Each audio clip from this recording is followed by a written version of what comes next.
بسم اللہ الرحمن الرحیم۔ السلام علیکم۔ آج ایک کسائی کی دکان پر ایک بزرگ آیا۔ کسائی نے سارے گاہکوں کو چھوڑ کر اس کو آدھا کلو گوشت دے دیا۔ بزرگ نے پیسے دیے مگر کسائی نے پیسے نہیں لیے۔ لوگ گلے شکوے کرنے لگے کہ وہ کب سے کھڑے ہیں کہ سارے گاہک چھوڑ کر پہلے اس کو گوشت دیا۔ کسائی بولا، وہ ہماری مسجد کے امام صاحب ہیں، ہمیں 5 وقت نماز پڑھاتے ہیں اور ہمارے بچوں کو قرآن اور حدیث کا درس بھی دیتے ہیں۔ ان سے پیسے نہ لینے کی وجہ بتائی کہ مسجدوں کے اماموں کی تنخواہ ہوتی ہی کتنی ہے، یہی کوئی 8-10 ہزار۔ اتنے کے تو لوگ مہینے میں چائے اور سگریٹ ہی پی جاتے ہیں۔ ان کے 3 بچے بھی ہیں۔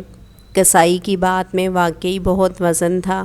کسائی نے مزید بتایا کہ بازار کی تمام دکان والوں نے یہ متفقہ فیصلہ کیا ہے کہ امام صاحب سے کوئی پیسے نہیں لے گا۔ صرف میں ہی نہیں، یہ نائی، یہ جنرل سٹور والا، یہ ٹیلر، وہ ڈاکٹر صاحب، کریانہ والا، دودھ والا اور سبزی والا، کوئی ان سے پیسے نہیں لیتا۔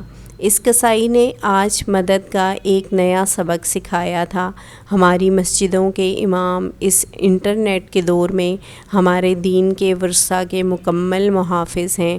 آئیں ہم بھی ان کی اسی طرح مدد کریں جیسے کسائی نے سکھائی۔ بات کمال کی ہے، اگر کوئی سمجھ جائے آگے ضرور شیئر کیجیے۔ جزاک اللہ۔